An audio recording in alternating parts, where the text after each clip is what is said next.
Olá, eu sou Luiz Miller, que vou dar sequência neste momento à gravação da sexta parte do nosso curso básico de doutrina espírita. Nós vamos dar sequência, então, nesta parte, na sexta parte, nós vamos falar da lei de causa e efeito. A lei de causa e efeito, ela está no Evangelho de Mateus, no capítulo 16,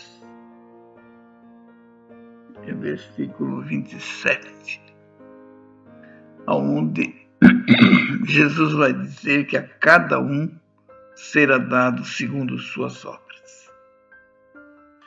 Isso significa que a nossa vida, ela poderia dizer que ela é regida por nós mesmos, né? Nós somos os criadores do nosso destino, né?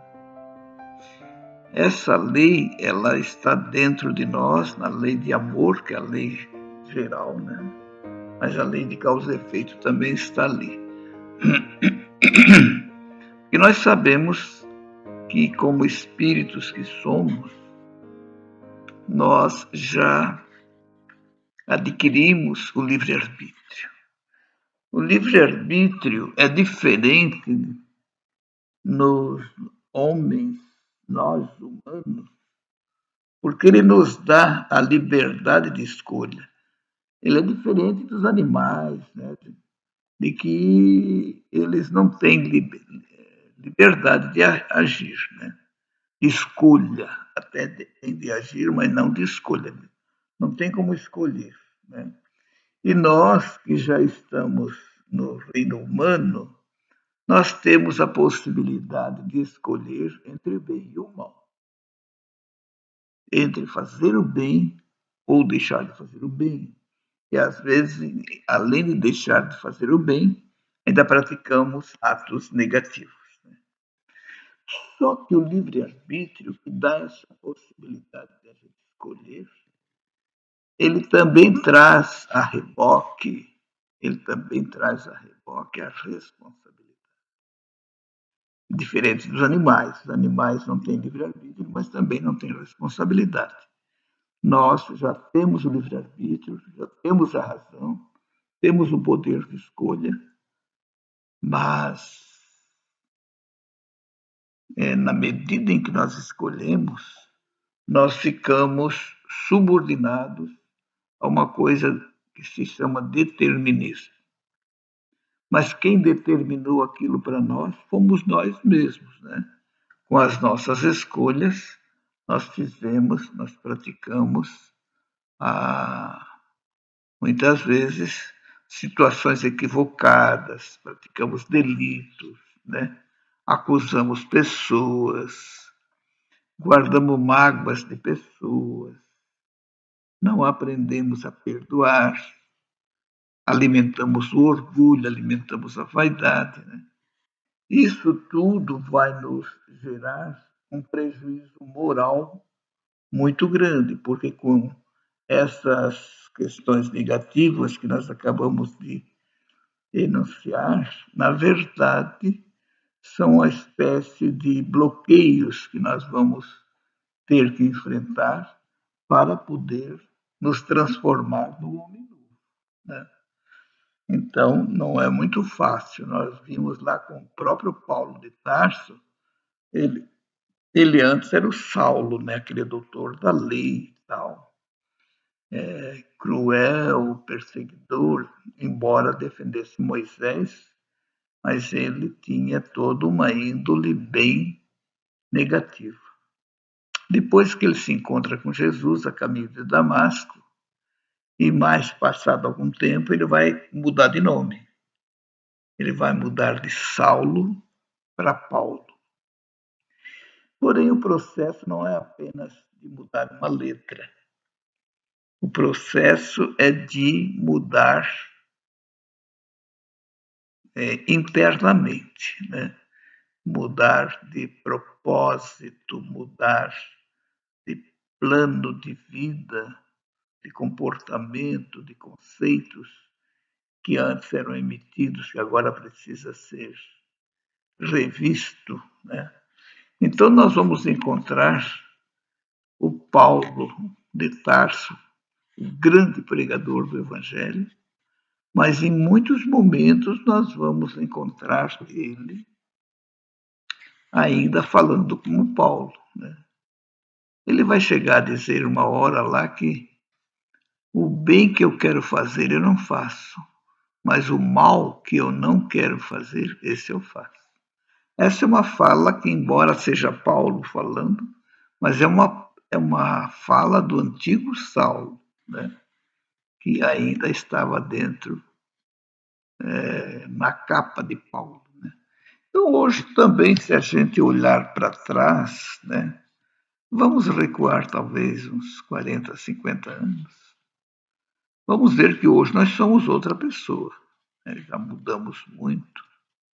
Mas em muitos casos nós passamos também a agir como agia há 50 anos. Ou seja, o homem velho ele não sai tão fácil de dentro de nós. Assim como não foi muito fácil para o Paulo tirar o Saulo de dentro dele. Mas vai chegar um momento que ele vai tirar. Que ele faz uma luta, né? Uma luta árdua, muito grande, mas consegue, digamos assim, expulsar o Saulo de dentro dele, porque ele vai chegar a dizer: agora já não sou eu mais que vivo, mas o Cristo que vive em mim. Ali estava o Paulo absolutamente pleno, sem os resquícios de Saulo. Só que isso demorou muito tempo. Né?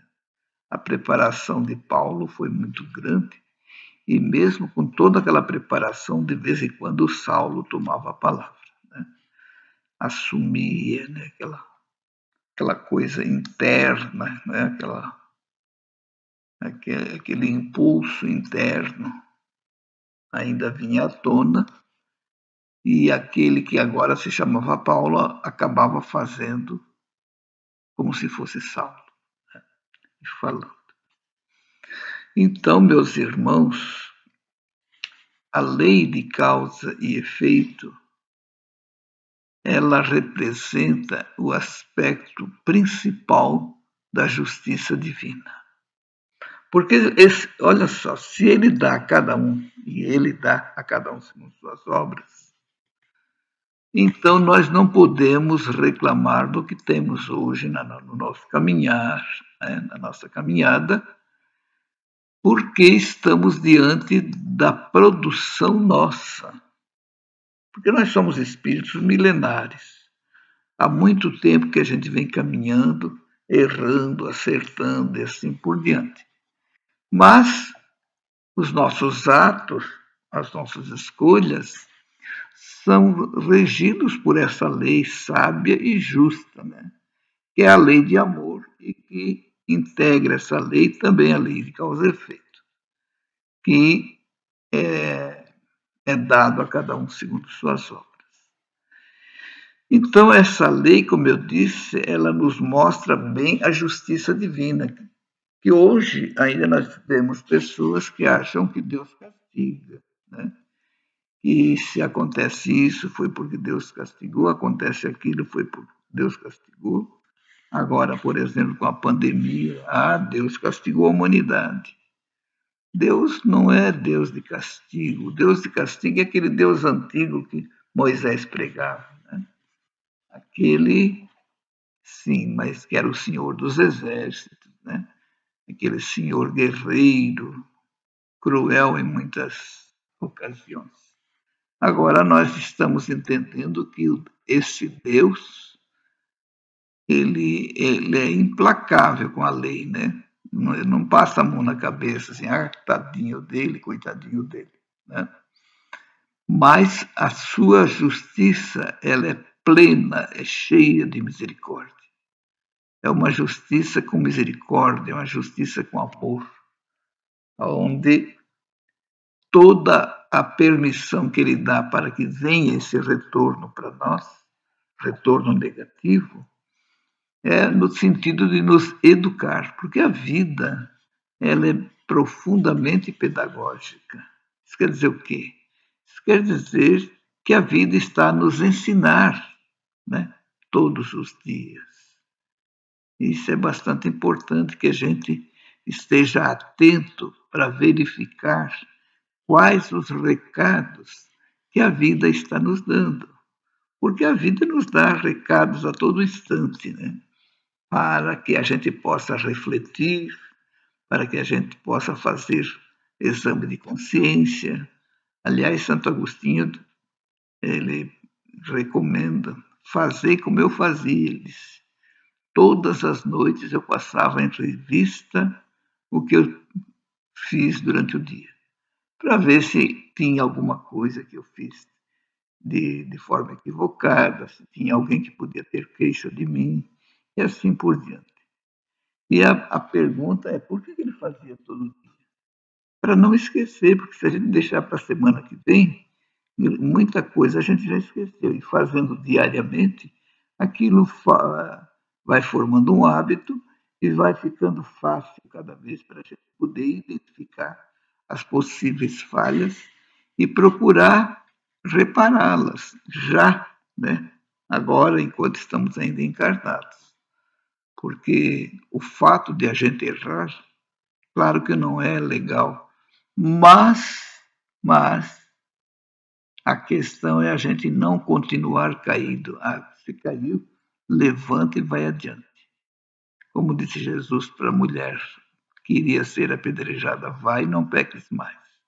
Que daquele momento em diante a gente possa esquecer o delito praticado e abraçar a responsabilidade para a nossa transformação, né? Porque o processo é todo de transformação. Se a gente observar, se a gente pudesse recapitular todas as encarnações que nós já tivemos, a gente vai encontrar, ou iria encontrar, atitudes muito bárbaras, cruéis, mas nós fomos devagarinho deixando essa barbárie de lado e fomos entrando no processo da sociedade, né? E conviver bem em sociedade, desenvolver o amor ao próximo, desenvolver altruísmo, né? Então, com isso, o nosso egoísmo também foi recebendo um processo de domação, né? Fomos domando assim, para que não gere muito impulso egóico, né? Porque o egoísmo ele acaba nos impulsionando a práticas egóicas, práticas para atender a nossa vaidade, o nosso orgulho, né? E assim por diante. Então, com isso, nós vamos atuando de uma forma para que o processo de aperfeiçoamento ele tenha uma solução contínua, né? Ele não pare. E para isso, Jesus veio trazer para nós essas noções básicas de comportamento, para que os nossos comportamentos, as nossas escolhas possam ser as melhores escolhas e os melhores comportamentos. Porque depois que a gente escolhe, se a gente tiver a infelicidade de escolher o caminho errado,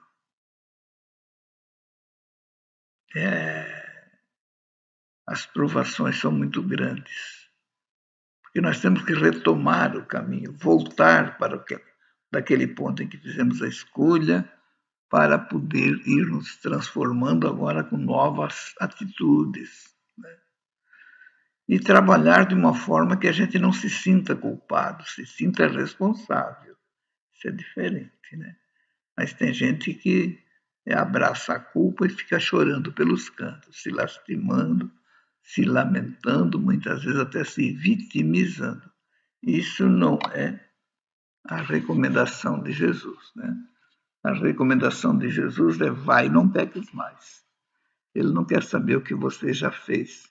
Isso a lei vai cuidar, é o que já foi feito. Ela vai nos alcançar, seja nessa encarnação, seja noutra, mas a lei vai nos alcançar dentro da justiça divina, né? Mas que ela nos alcance equilibrado, que ela nos alcance trabalhando, não choramingando pelos cantos, né? Porque isso é um processo muito complexo e complicado, a questão da culpa. Por favor, irmãos, vamos trabalhar essa coisa de não nos sentir culpados, né? Porque, na verdade, o Evangelho, as noções de Jesus, o Evangelho e essas noções, elas não trabalham em cima da culpa. O Evangelho trabalha em cima da responsabilidade de você reconhecer, né, a falha, o delito, erguer a cabeça e dar sequência, né? Isso é muito interessante. Eu gosto muito de citar os dois casos lá da Bíblia, né, do Novo Testamento, em que dois apóstolos traíram Jesus. Quando fala em traição de Jesus, todo mundo lembra de Judas, que de fato, com um beijo, ele traiu o mestre. Mas teve um outro traidor também de um significado bastante relevante, e foi Pedro, né? Pedro negou Jesus 3 vezes, dizendo: esse eu não conheço, eu não conheço, eu não conheço, não sei quem ele é. E aí, quando ele nega pela terceira vez, o galo canta e ele chora. Mas ele chora num arrependimento sincero, né? Ele não assumiu a culpa, ele se transformou no grande Pedro. Ele abraçou a responsabilidade. E nós podemos dizer, meus irmãos, que Pedro é o grande exemplo de transformação, porque ele era um pescador rude, né? Um pescador assim, bastante daqueles que lidam, né, lá, com a pesca, com coisas mais brutas. Mas ele foi lapidando, né? Em contato com Jesus, ele foi. E o ponto culminante foi lá na negação. Ali Jesus nasceu para ele, dali ele reconheceu que Jesus era o mestre, porque Jesus já tinha falado lá na última ceia, Pedro, esta noite, porque Pedro havia falado para ele, ele jamais abandonaria o mestre, daria a sua própria vida pelo mestre. E Jesus responde para ele: tu darias a tua vida por mim?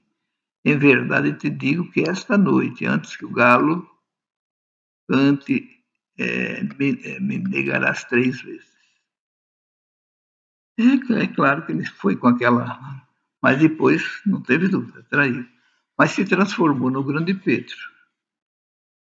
O que não aconteceu com Judas. Judas traiu, se sentiu culpado, saiu desesperado, depois que reconheceu a culpa, mas não assumiu a responsabilidade. Ele foi e na primeira figueira ele se enforcou, ele praticou suicídio. Então é só para que a gente entenda que a culpa ela não resolve as nossas questões. Ao contrário, a culpa paralisa a alma e você fica como que chumbado. Não esquece mais daquela coisa que você praticou como se fosse o maior pecador do mundo. E não é verdade, né?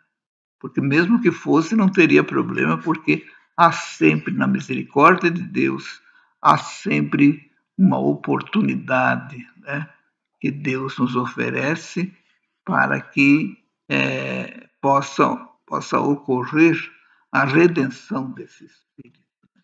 Nós temos muitas encarnações, né, muitas existências em diversas culturas, onde vamos tendo oportunidade, né? Oportunidade de ir reparando as nossas faltas, acertando com o nosso próximo as possíveis arestas, né? Porque nas relações mal feitas nós criamos arestas, problemas de relacionamento. E pela reencarnação nós somos colocados juntos, muitas vezes na família, né, na família nuclear, entre pais e filhos, mas também na parentela, né, nós encontramos em vizinhos, em colegas de trabalho e até irmãos da nossa comunidade espiritual, né?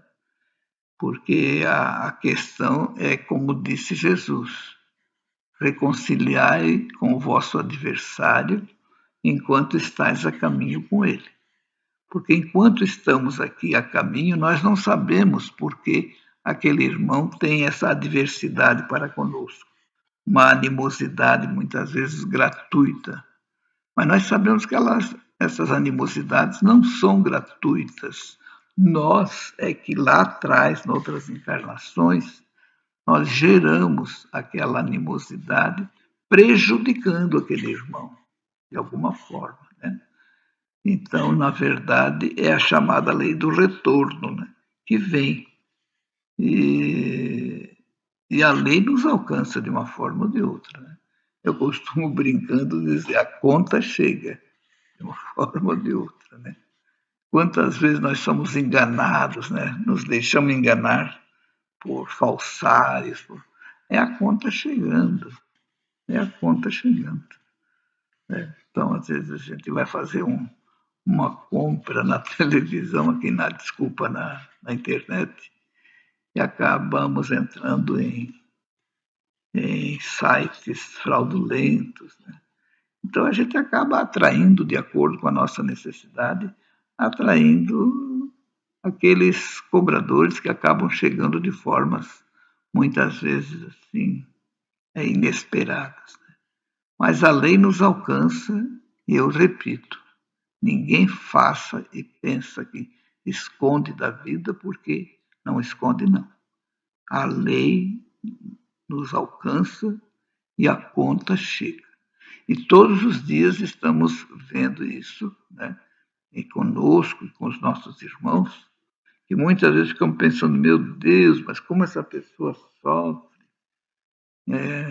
Mas, na verdade, cada um tem uma necessidade kármica diferente do outro.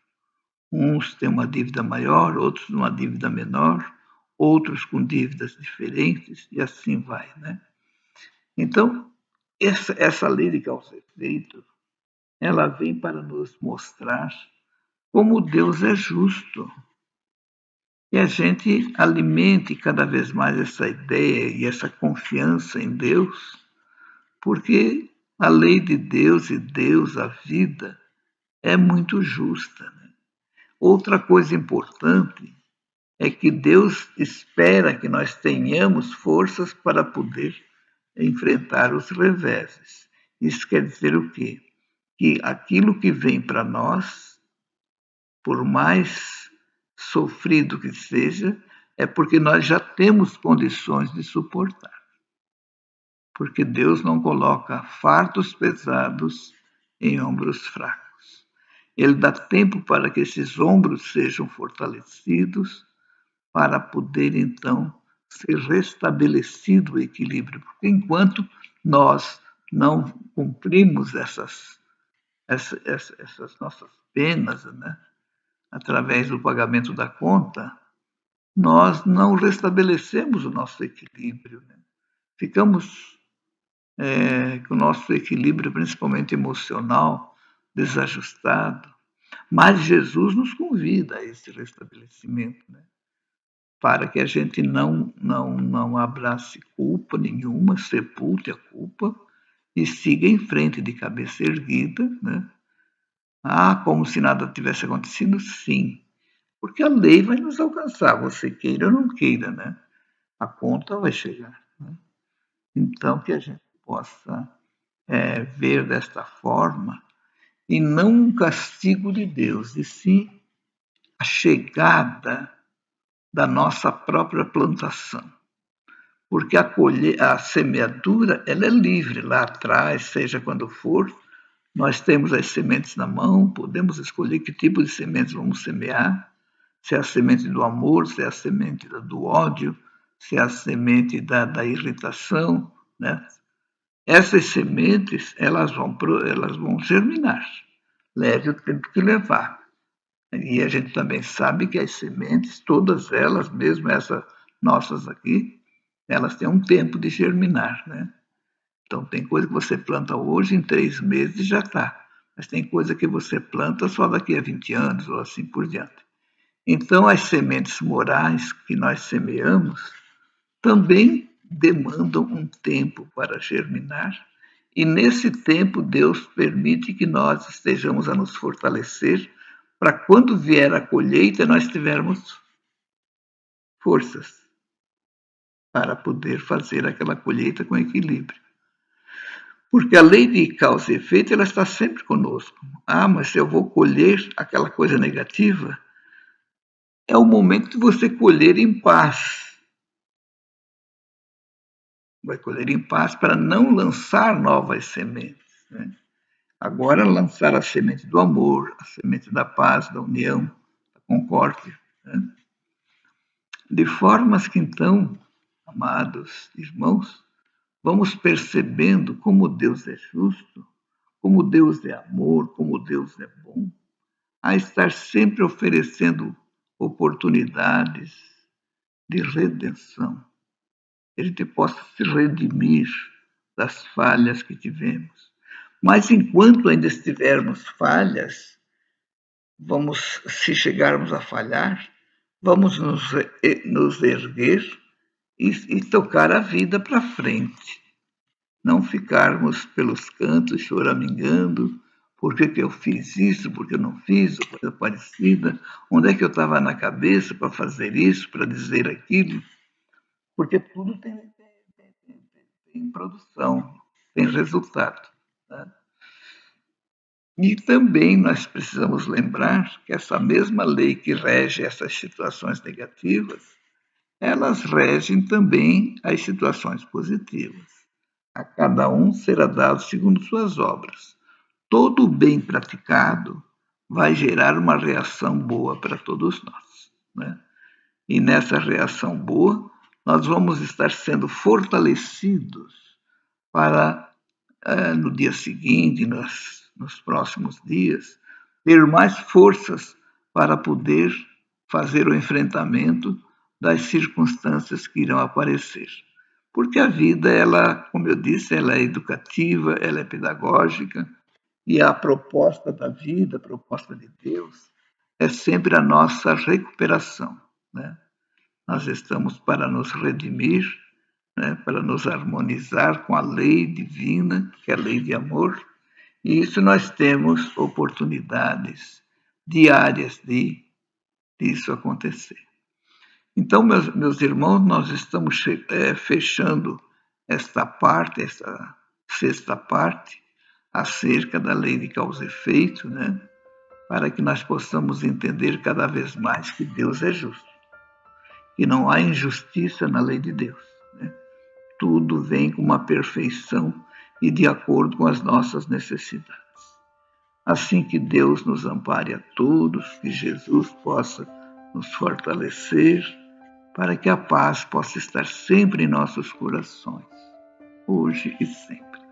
Muito obrigado.